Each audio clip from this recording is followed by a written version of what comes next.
আসসালামু আলাইকুম প্রিয় শিক্ষার্থী বন্ধুরা, আশা করি ভালো আছো। সকলকে আজকের ক্লাসে স্বাগতম। সকলের সুস্থতা কামনা করে আজকের আলোচনা শুরু করতে যাচ্ছি। আমি মোহাম্মদ মুরাদ হোসেন। আশা করি আজকের আলোচনায় তোমরা শেষ পর্যন্ত থাকবে ইনশাআল্লাহ। আজকের আলোচ্য বিষয় উত্তোলন সংক্রান্ত লেনদেনের জাবেদা। আজকের আলোচনার পর তোমরা মাত্র একটি জাবেদায় উত্তোলন সংক্রান্ত সকল লেনদেনের জাবেদা করতে পারবে ইনশাআল্লাহ। আলোচনা শুরু করার পূর্বেই তোমাদের কাছে আমার রিকোয়েস্ট থাকবে যে যারা এখনও আমার চ্যানেলটি সাবস্ক্রাইব করোনি অবশ্যই সাবস্ক্রাইব করবে এবং পাশে থাকা বেল আইকনটি ক্লিক করে দিবে, যাতে করে পরবর্তী ভিডিও আপলোড হওয়ার সাথে সাথে একটি নোটিফিকেশন পাও এবং ভিডিওটি সাথে সাথে দেখতে পারো। উত্তোলন সংক্রান্ত লেনদেনের জাবেদা। তো উত্তোলন কি? উত্তোলন হিসাবটা কখন হবে? দেখো বন্ধুরা, মালিক প্রতিষ্ঠানে যখন কিছু দেয় বা প্রতিষ্ঠানের জন্য কিছু নিয়ে আসেন তখন একটি হিসাব হয় মূলধন হিসাব। মালিক যদি প্রতিষ্ঠান থেকে কিছু নিয়ে যায় তাহলে কি হবে? উত্তোলন হিসাব। আর উত্তোলন হিসাব ডেবিট হয়। আর অন্য হিসাবটি নির্ভর করবে মালিক প্রতিষ্ঠান থেকে কি নিয়ে গেল, কিভাবে নিয়ে গেল তার উপর, এবং কি নিয়ে গেল, কিভাবে নিয়ে গেল এই প্রশ্নের উত্তরটা হবে ক্রেডিট। উত্তোলন হিসাব মূলত দুই ধরনের লেনদেনের কারণে উত্তোলন হিসাব হয়। মূলত দুই ধরনের লেনদেনের কারণে উত্তোলন হিসাব হয়। এক, মালিক সরাসরি কিছু নিয়ে গেলে, আর দুই, মালিকের প্রয়োজনে প্রতিষ্ঠান থেকে কিছু খরচ করলে। দেখো বন্ধুরা, মালিক সরাসরি যদি কিছু নিয়ে যায় উত্তোলন হিসাব ডেবিট হবে। আর ক্রেডিট কী হবে? মালিক কী নিয়ে গেল, কিভাবে নিয়ে গেল এই প্রশ্নটার উত্তরটা হবে ক্রেডিট। দুই, মালিকের প্রয়োজনে প্রতিষ্ঠান থেকে যদি কিছু খরচ করে তাহলে উত্তোলন হিসাব ডেবিট হবে, এবং খরচটা কিভাবে করলো, কোথা থেকে করলো এই প্রশ্নের উত্তরটা হবে ক্রেডিট। অর্থাৎ যদি নগদে করে নগদান হিসাব ক্রেডিট, যদি চেকে করে ব্যাংক হিসাব ক্রেডিট, অথবা যদি ব্যাংকের মাধ্যমে কোনো পেমেন্ট করে তাহলেও ব্যাংক হিসাব ক্রেডিট হবে। আশা করি তোমরা বুঝতে পারছো। আর মনে রাখবা বন্ধুরা, এই যে দুইটা পয়েন্ট, মালিক সরাসরি কিছু নিয়ে গেলে আর হলো মালিকের প্রয়োজনে প্রতিষ্ঠান থেকে কিছু খরচ করলে, এই দুইটা পয়েন্টের বাহিরে কখনো উত্তোলন হিসাব লেখা যাবে না। তো চলো আমরা কিছু লেনদেন দেখে আসি, উত্তোলন সংক্রান্ত কিছু লেনদেন। উত্তোলন 51,000 টাকা। মালিকের ব্যক্তিগত প্রয়োজনে ব্যাংক হতে উত্তোলন 5,000 টাকা। মালিক কর্তৃক পণ্য উত্তোলন 500 টাকা। মালিক কর্তৃক ক্রয় মূল্যে পণ্য উত্তোলন 5,000 টাকা। মালিক কর্তৃক বিক্রয় মূল্যে পণ্য উত্তোলন 8,000 টাকা। মালিকের আয়কর প্রদান 6,000 টাকা ও জীবন বীমার প্রিমিয়াম প্রদান 1300 টাকা। বাড়ির মালিককে ভাড়া প্রদান 9,000 টাকা। বাড়িটির 1/3 মালিক বসবাস করেন। মালিক কর্তৃক উত্তোলন নগদ 9,000 টাকা, চেকে 3,000 টাকা এবং পণ্য 1,000 টাকা। ব্যাংক হতে উত্তোলন মালিকের ছেলের পরীক্ষার ফি বাবদ 900 টাকা, মেয়ের জন্য 3 পিস ক্রয় 4,000 টাকা, স্ত্রীর জন্য ঔষধ ক্রয় 400 টাকা ও খুচরা ব্যয় নির্বাহের জন্য 2,000 টাকা। বাকিতে ক্রয়কৃত 5,000 টাকার পণ্য মালিক ব্যক্তিগত প্রয়োজনে রেখে দিলেন। তো বন্ধুরা, এই যে কিছু লেনদেন আমরা দেখলাম, এই প্রত্যেকটা লেনদেনের জাবেদা তোমরা একটু পরে নিজেরাই করতে পারবে ইনশাআল্লাহ। উত্তোলন সংক্রান্ত লেনদেনের জাবেদা আমরা কিভাবে করব একটু দেখি চলো।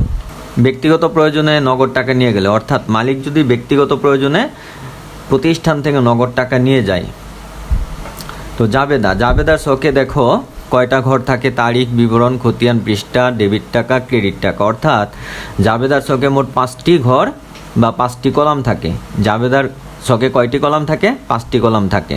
তো ব্যক্তিগত প্রয়োজনে নগদ টাকা নিয়ে গেলে কি হবে? উত্তোলন হিসাব ডেবিট। মালিক যাই নিয়ে যাক, যেইভাবেই নিয়ে যাক, মালিকের প্রয়োজনে যদি কোনো কিছু নিয়ে যায় বা মালিকের প্রয়োজনে কোনো খরচ করলে উত্তোলন হিসাব ডেবিট। অলওয়েজ উত্তোলন হিসাব ডেবিট। তাহলে উত্তোলন হিসাব ডেবিট। ক্রেডিট কী হবে? কি নিয়ে গেল? নগদ টাকা নিয়ে গেল, নগদান হিসাব ক্রেডিট। ব্যক্তিগত প্রয়োজনে ব্যাংক থেকে উত্তোলন, তো যেহেতু মালিক নিয়ে গেছে উত্তোলন হিসাব ডেবিট, ব্যাংক থেকে টাকাটা নিয়ে গেছে ব্যাংক হিসাব ক্রেডিট। ব্যক্তিগত প্রয়োজনে আসবাবপত্র নিয়ে গেল, তো ব্যক্তিগত প্রয়োজনে নিয়ে গেছে এই জন্য উত্তোলন হিসাব ডেবিট। কি নিয়ে গেল? আসবাবপত্র হিসাব ক্রেডিট। ব্যক্তিগত প্রয়োজনে ভূমি ও দালান কোঠা নিয়ে গেলে উত্তোলন হিসাব ডেবিট, ভূমি ও দালান কোঠা হিসাব ক্রেডিট। ব্যক্তিগত প্রয়োজনে অফিস সরঞ্জাম নিয়ে গেলে উত্তোলন হিসাব ডেবিট, অফিস সরঞ্জাম হিসাব ক্রেডিট। ব্যক্তিগত প্রয়োজনে অফিস সাপ্লাইজ নিয়ে গেলে উত্তোলন হিসাব ডেবিট, অফিস সাপ্লাইজ হিসাব ক্রেডিট। ব্যক্তিগত প্রয়োজনে স্টেশনারি বা মণিহারি নিয়ে গেলে উত্তোলন হিসাব ডেবিট, মণিহারি হিসাব ক্রেডিট বা স্টেশনারি হিসাব ক্রেডিট।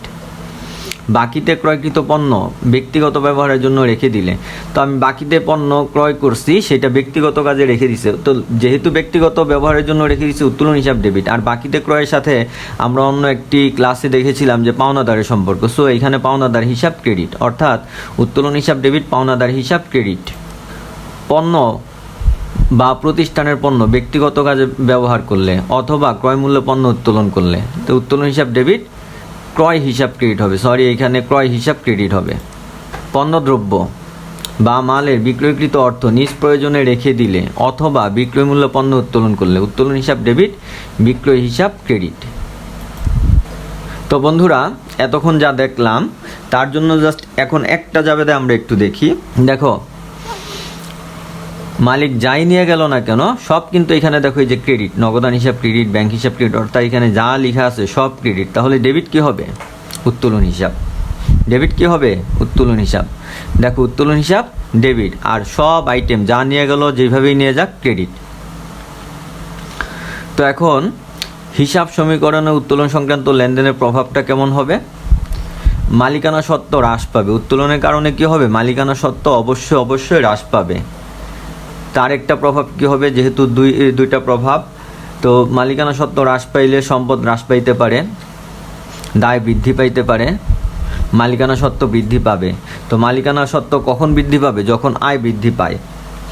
অর্থাৎ মালিকানা সত্ত্ব হ্রাস পাবে একদিক থেকে, অন্যদিকে সম্পদ হ্রাস পাবে অথবা দায় বৃদ্ধি পাবে অথবা মালিকানা সত্ত্ব বৃদ্ধি পাবে যখন আয় বৃদ্ধি পায়। এখন কয়েকটি লেনদেন আমরা উদাহরণ সহ দেখব। উত্তোলন 1000 টাকা, নগদ উত্তোলন 1000 টাকা, মালিকের ব্যক্তিগত প্রয়োজনে উত্তোলন 1000 টাকা। তিনটা লেনদেন, এখানে তিনটা লেনদেন একই রকম, এই তিনটা লেনদেনের মধ্যে কোনো পার্থক্য নেই। তো আমরা আগে জাবেদার জন্য ছকটা করে নিলাম, তারিখ, বিবরণ, খতিয়ান পৃষ্ঠা, ডেবিট টাকা, ক্রেডিট টাকা। তাহলে কি আসবে? উত্তোলন হিসাব ডেবিট। উত্তোলন হিসাব কি হবে? ডেবিট। কত টাকা? 1000 টাকা। আর ক্রেডিট কি হবে? মালিক কি নিয়ে গেল? উত্তোলন 1000 টাকা, এর অর্থ হলো নগদ নিয়ে গেছে। তাহলে নগদান হিসাব ক্রেডিট 1000 টাকা। হিসাব সমীকরণের প্রভাব, উত্তোলন হিসাব উত্তোলন বৃদ্ধি পাইলে হয় ডেবিট। অন্যদিকে নগদান হিসাব ক্রেডিট, নগদান হিসাব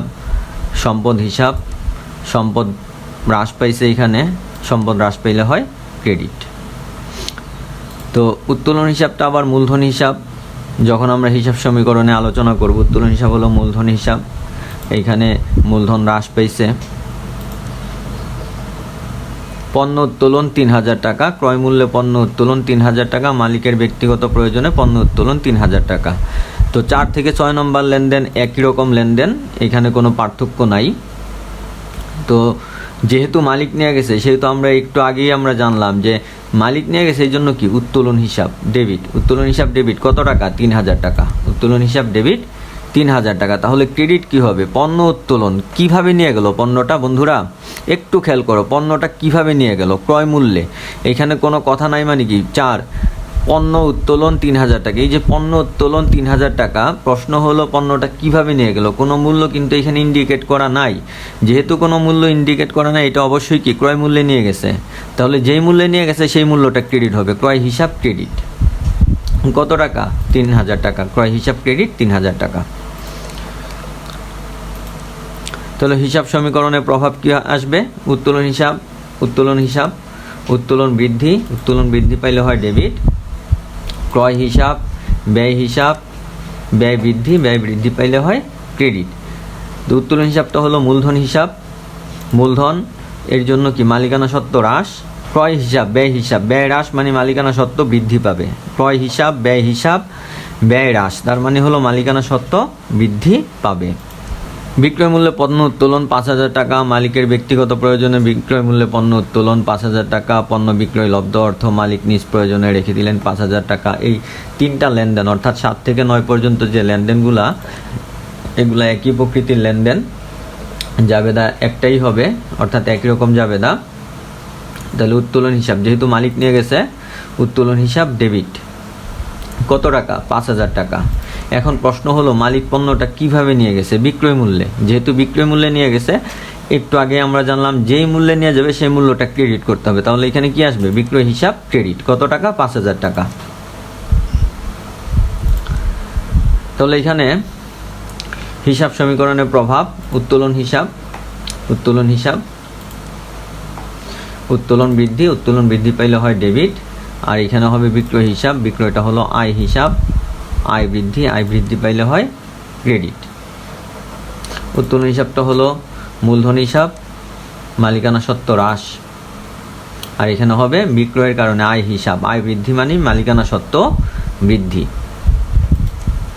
মালিকের আয়কর প্রদান 6,000 টাকা ও জীবন প্রিমিয়াম প্রদান 3,000 টাকা। দেখো, যেহেতু মালিকের খরচ প্রতিষ্ঠান থেকে করা হয়েছে, মালিকের খরচটা কোত্থেকে দেওয়া হয়েছে? প্রতিষ্ঠান থেকে দেওয়া হয়েছে। তাহলে কি, যেহেতু মালিকের খরচটা প্রতিষ্ঠান থেকে দেওয়া হয়েছে, সেহেতু কি এখানে কি উত্তোলন হিসাব ডেবিট। কত টাকা? 3,000 আর 6,000, টোটাল হবে 9,000 টাকা। আর ক্রেডিট কি হবে?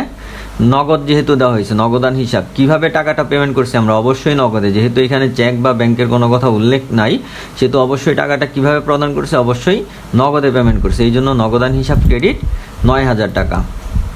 হিসাব সমীকরণে উক্ত লেনদেনের প্রভাব কি হবে? উত্তোলন হিসাব, উত্তোলন হিসাব, উত্তোলন বৃদ্ধি, উত্তোলন বৃদ্ধি পাইলে হয় ডেবিট। নগদান হিসাব, সম্পদ হিসাব, সম্পদ হ্রাস, ক্রেডিট। তো এখানে উত্তোলন হিসাবটা হলো মূলধন হিসাব, উত্তোলনের কারণে মালিকানা সত্ত্ব হ্রাস পায়।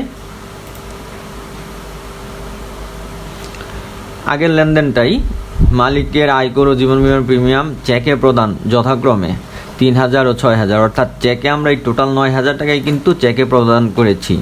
আগেরটা ছিল নগদে, এখন হয়েছে চেকে, ডিফারেন্স শুধু এতটুকুই। তাহলে কি আসবে? উত্তোলন হিসাব ডেবিট। যেহেতু মালিকের খরচ আমরা প্রদান করেছি, সেহেতু কি উত্তোলন হিসাব ডেবিট 9,000 টাকা। আর ক্রেডিট কি হবে? যেহেতু টাকাটা কোত্থেকে গেল, এই যে 3,000 আর 6,000, 9,000, এটা কিন্তু ব্যাংক থেকে যাবে। সো ব্যাংক হিসাব ক্রেডিট। কত টাকা? এই 9,000 টাকা। হিসাব সমীকরণের প্রভাব বা কারণ কি? উত্তোলন হিসাব, উত্তোলন হিসাব, উত্তোলন বৃদ্ধি, উত্তোলন বৃদ্ধি পাইলে হয় ডেবিট। ব্যাংক হিসাব, সম্পদ হিসাব, ব্যাংক হিসাব, সম্পদ হিসাব, সম্পদ হ্রাস, সম্পদ হ্রাস পেলে হয় ক্রেডিট। উত্তোলন হিসাবটা হলো মূলধন হিসাব। আর মালিকানা সত্ত্ব হ্রাস, মালিকের আয়কর ও জীবন বীমার প্রিমিয়াম প্রদান যথাক্রমে চেকে 3,000 টাকা ও নগদে 6,000 টাকা। অর্থাৎ আমরা কিছু টাকা ব্যাংকের মাধ্যমে দিলাম এবং কিছু টাকা নগদে দিলাম। তাহলে এটা জাবেদা কি আসবে?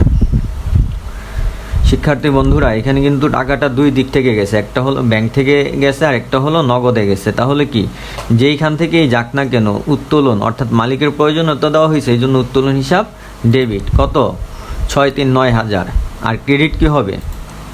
এখানে যেহেতু নগদে দিছি 6,000 টাকা, নগদান হিসাব ক্রেডিট 6,000 টাকা, এবং চেকে দিছি 3,000 টাকা, এই জন্য কি ব্যাংক হিসাব ক্রেডিট 3,000 টাকা। হিসাব সমীকরণে লেনদেনের প্রভাব, উত্তোলন হিসাব, উত্তোলন হিসাব, উত্তোলন বৃদ্ধি, উত্তোলন বৃদ্ধি পাইলে হয় ডেবিট। নগদান হিসাব, সম্পদ হিসাব, সম্পদ হ্রাস, এই জন্য ক্রেডিট। ব্যাংক হিসাব, সম্পদ হিসাব, সম্পদ হ্রাস পেমেন্টের কারণে ক্রেডিট। এখানে উত্তোলন হিসাবটা হলো মূলধন হিসাব, মালিকানা সত্ত্ব হ্রাস।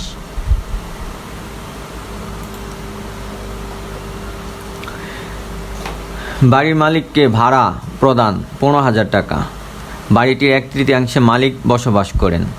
তো এইখানে বন্ধুরা দেখো, আমরা টোটাল ভাড়াটা পেমেন্ট করছি 15,000 টাকা, কিন্তু এই 15,000 টাকা কি প্রতিষ্ঠানের? না, প্রতিষ্ঠানের না। যেহেতু মালিক বাড়িটির 1/3 বসবাস করেনি, 3/1 অর্থাৎ 3 দিয়ে ভাগ করলে 1 দিয়ে গুণ করলে হয় 5,000 টাকা। এই 5,000 টাকা কিন্তু মালিকের ব্যক্তিগত খরচ, আর ব্যক্তিগত খরচের অংশটুকুই হলো উত্তোলন হিসাব। তাহলে জাবেদা কি হবে? উত্তোলন হিসাব ডেবিট কত টাকায়, যে 3/1 অর্থাৎ 5,000 টাকা। উত্তোলন হিসাব ডেবিট 5,000 টাকা। এখন এখানে তো আরও 10,000 টাকা আছে, আমরা তো টোটাল পেমেন্ট করছি 15,000 টাকা, তাহলে বাকি 10,000 টাকা কী হবে? বাকি 10,000 টাকা হলো ভাড়া হিসাব। তাহলে ভাড়া হিসাব কত? 10,000 টাকা। তাহলে এই টোটালটা কি আমি অবশ্যই কি নগদে পেমেন্ট করছি, এই জন্য কি আসবে? নগদান হিসাব ক্রেডিট। যদি ব্যাংকের মাধ্যমে পেমেন্ট করতাম তাহলে ব্যাংক হিসাব ক্রেডিট। কত টাকা? 15,000 টাকা। প্রভাবটা কি হবে? হিসাব সমীকরণে লেনদেনের প্রভাব, উত্তোলন হিসাব অর্থাৎ দেখো প্রথম যে প্রভাবটা উত্তোলন হিসাব প্রত্যেকটা লেনদেনে কিন্তু সেমই আসতেছে। উত্তোলন বৃদ্ধি পাইলে হয় ডেবিট। ভাড়া হিসাব ব্যয় বৃদ্ধি পাইলে এখানে ক্রেডিট, এখানে ডেবিট হবে। বন্ধুরা একটু করে নিও, এটা ডেবিট হবে। নগদান হিসাব, সম্পদ হ্রাস পাইলে হয় ক্রেডিট। উত্তোলন হিসাব, মূলধন হিসাব, মালিকানা সত্ত্ব হ্রাস ডেবিট। মালিক কর্তৃক উত্তোলন, নগদ 9,000, চেকে 3,000, পণ্য 1,000। অর্থাৎ দেখো উত্তোলনটা একটা লেনদেনের মধ্যেই 3টা পয়েন্ট দেওয়া আছে। মালিক কিভাবে উত্তোলন করলো? নগদ নিয়ে গেল 9,000 টাকা, চেক অর্থাৎ ব্যাংক থেকে নিয়ে গেল 3,000 টাকা, আর পণ্য নিয়ে গেল 1,000 টাকা। তাহলে কি হবে? দেখো যেহেতু সব কিছুই মালিক নিয়ে গেল তার নিজের প্রয়োজনে, সেহেতু উত্তোলন হিসাব ডেবিট কত? 9, 3, 12 আর 1 13,000 টাকা। উত্তোলন হিসাব ডেবিট 13,000 টাকা। এখন নগদান হিসাব ক্রেডিট, এই যে 9,000 টাকা। নগদান হিসাব ক্রেডিট 9,000 টাকা। তারপরে ক্রয় পণ্য নিয়ে গেছে 1,000 টাকার, ক্রয় হিসাব ক্রেডিট 1,000 টাকা। আরও নিয়ে গেছে ব্যাংক থেকে 3,000 টাকা, তাহলে ব্যাংক হিসাব ক্রেডিট 3,000 টাকা। তো হিসাব সমীকরণে লেনদেনের প্রভাবটি হলো উত্তোলন বৃদ্ধি পাইলে হয় ডেবিট। তারপরে নগদান হিসাব হলো সম্পদ হ্রাস পাইছে এখানে, যেহেতু নগদ টাকা নিয়ে গেছে এই জন্য ক্রেডিট। ক্রয় হিসাবটা কি হিসাব? ব্যয় হ্রাস, যেহেতু মালিক টাকা ব্যয় হ্রাস। ক্রয় হিসাব, দেখো ক্রয় হিসাব, ব্যয় হ্রাস, যেহেতু মালিক পণ্য নিয়ে গেছে এই জন্য প্রতিষ্ঠানের ব্যয়টা হ্রাস হয়েছে। ব্যয় হ্রাস পেলে কি হয়? ক্রেডিট। ব্যাংক হিসাব, সম্পদ হিসাব, তাহলে সম্পদ কি হয়েছে? এখানে সম্পদ হ্রাস পাইলে হয় ক্রেডিট। এখানে উত্তোলন হিসাবটা হলো মূলধন হিসাব, এর কারণে কি মালিকানা সত্ত্ব হ্রাস পাইছে। আর এখানে ক্রয় হিসাবটা হলো ব্যয় হিসাব, এই কারণে কি হয়েছে? মালিকানা সত্ত্ব বৃদ্ধি পাবে। ক্রয় যখন হ্রাস পাবে মালিকানা সত্ত্ব তখন বৃদ্ধি পাবে। বাকিতে ক্রয়কৃত 5,000 টাকার পণ্য মালিক ব্যক্তিগত প্রয়োজনে রেখে দিলেন। বন্ধুরা দেখো বাকিতে ক্রয়কৃত 500 টাকার পণ্য মালিক ব্যক্তিগত প্রয়োজনে রেখে দিলেন। তো পণ্যটা কি আমাদের প্রতিষ্ঠানে সরাসরি আসছে? বাকিতে ক্রয় করছে এই জন্য টাকা আমাদের কাছে পাবে। আর মালিক যেহেতু নিয়ে গেছে উত্তোলন হিসাব ডেবিট, মালিক নিয়ে গেছে এই জন্য কি আসবে? উত্তোলন হিসাব ডেবিট 500 টাকা। আর ক্রেডিট কী হবে? বাকিতে ক্রয়ের সাথে কার সম্পর্ক? পাওনাদার, তাহলে সরাসরি পাওনাদার হিসাব ক্রেডিট 500 টাকা। হিসাব সমীকরণে লেনদেনের প্রভাব কি হবে?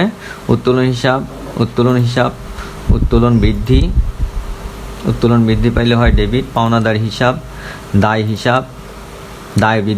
বৃদ্ধি পাইলে হয় ক্রেডিট। ঠিক আগের মতো এখানে উত্তোলন হিসাবটা হলো মূলধন হিসাব, উত্তোলন কারণে মালিকানা সত্ত্ব হ্রাস পায়। ব্যাংক হতে উত্তোলন, মালিকের ছেলের পরীক্ষার ফি বাবদ 1,000 টাকা, মেয়ের জন্য 3 পিস ক্রয় 4,600 টাকা, স্ত্রীর জন্য ঔষধ ক্রয় 400 টাকা ও খুচরা ব্যয় নির্বাহের জন্য 2,000 টাকা। এই সব কিছুই কিন্তু আমরা কোত্থেকে উত্তোলন করলাম? ব্যাংক থেকে। কিন্তু এই যে খুচরা ব্যয় নির্বাহের জন্য এটা কিন্তু মালিকের না, এই পোর্শনটা শুধু মালিকের না, আর বাকি সব কয়টাই হলো মালিকের। তাহলে চলো জাবেদা কী হবে একটু দেখি। উত্তোলন হিসাব ডেবিট 6,000 টাকা, আর খুচরা ব্যয় নির্বাহের জন্য যে 2,000 টাকা, এই 2,000 টাকাও ডেবিট হবে খুচরা নগদান হিসেবে। খুচরা নগদান হিসাব ডেবিট 2,000 টাকা। তাহলে ক্রেডিট কি হবে? টোটাল যে এই 6,000 আর 2,000 8,000 টাকা, এই 8,000 টাকা কিন্তু আমরা ব্যাংক থেকে উত্তোলন করছি, তাহলে ব্যাংক হিসাব ক্রেডিট 8,000 টাকা।